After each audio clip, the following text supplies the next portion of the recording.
Welcome to Ulterior Moto, your home for rides, reviews, and how-tos.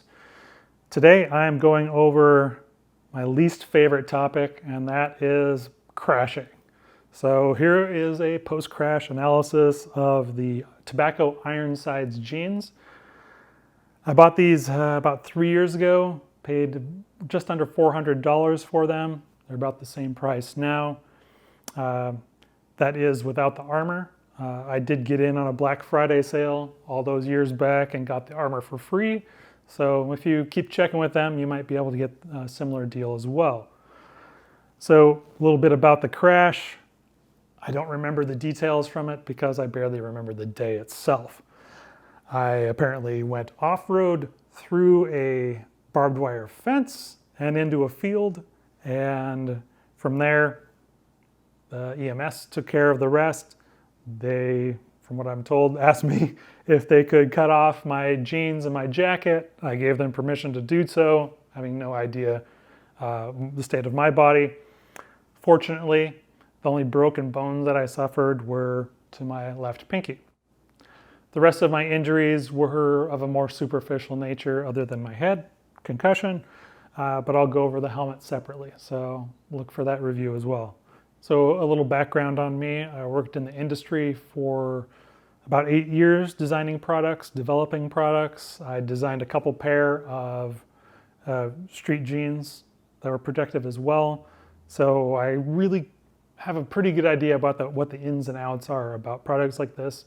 I don't work for tobacco, I didn't design these, and I don't get paid to do this review. That said, I really enjoyed these pants a lot. I wore them every time I went street riding. I have other things that even I've designed myself that really don't have the right blend for me of looking innocuous and performing well. And so I had a lot of confidence that these were going to protect me if I did crash, when I did crash. And they looked really good while I was on the bike as well, and while I was off the bike. It's barely noticeable that they're even protective jeans whatsoever. I think the biggest giveaway is probably the armor to them. It does add a little bit of bulk, but really not that noticeable. And believe me, you do want the armor for these. So just a little bit about their construction before I start diving in here. What we can see on the outside is this 12 1/4 ounce, 100% cotton raw denim here. And it does have stretch to it. And it's basically the way that it's woven that provides the stretch. There is no elastane content whatsoever. Like I said, 100% cotton. So when you give it a stretch, you can feel it. So due to the way that it's woven there, that's what provides the stretch. As you can see, these yellow panels in here, Kevlar extends from the waistband past the bottom of the butt. That's a likely abrasion zone. You're going to want that there. And then in the front of the leg, from the upper thigh to the bottom of the knee, and probably about halfway down the shin, we have more Kevlar, and it is genuine Kevlar. There's also pockets for armor. This is specifically for the D3O armor. They are repositionable. There is a bit of Velcro on the inside of the pockets and the Velcro hook on the armor itself. It allows you to reposition it up or down as necessary.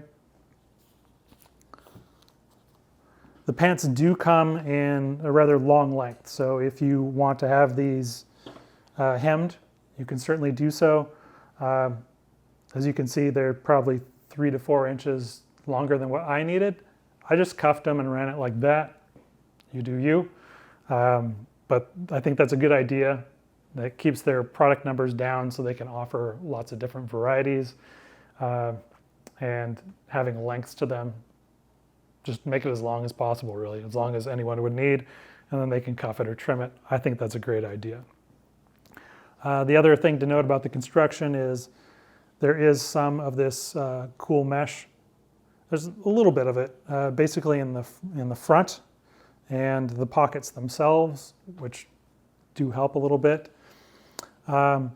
Anytime you have Kevlar that's this thick, you're going to experience some insulation with it, which is nice on cold days. It's really great. When I'm riding in cold weather, I don't really have to worry about my lower body. If you have some thermal underwear or something like that, you are set. A combination like that will take you down into some pretty low temperatures. Lower than I would.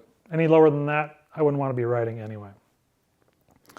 So let's do a little bit of investigation about what happened in the accident and how these protected me. So like I said, I did go through barbed wire. I don't expect any jeans or even leather pants really to protect me totally from barbed wire.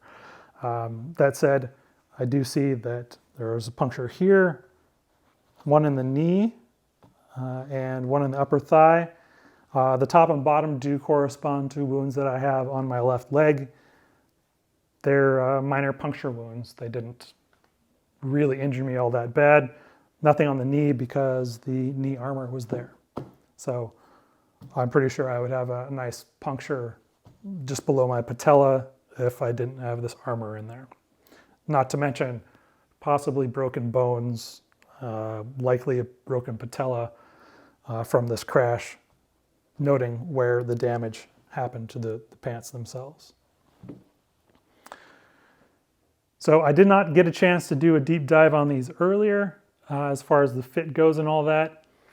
I will say they run maybe slightly small when it comes to the waist measurement, so you might want to give yourself another inch. I wear a 31 in Levi's. The 31 in Tobacco it feels like maybe a 30 to Levi's. So I'm going to order these again, but I'm going to get a 32 next time, and then absolutely perfect. So I really commend Tobacco on how they crafted these jeans. They literally saved my hide when I made that crash. I'll talk a little bit here, like I said I was going to, about the Maverick boots. These boots did sustain some damage, but really it's only cosmetic. My left foot was completely unharmed. There's a little less damage to the left boot. This does look like barbed wire that came across the top of my toe, but hey, I got all my toes, so I can't complain too loudly about that. I did sustain a really impressive contusion to my left ankle, but again, no broken bones in there. So those are the priorities for me, right? I'll take a lot of bruises over a broken bone any day. And so there's armor and the medial side for the malleolus there, as well as on the lateral side, but it's the medial that did me the most favors. I'm not sure how that happened, but it is always on the left side of my body, even though this is my right ankle, but the left side of it clearly made some sort of impact. But they performed well. I will probably be replacing these with the exact same model.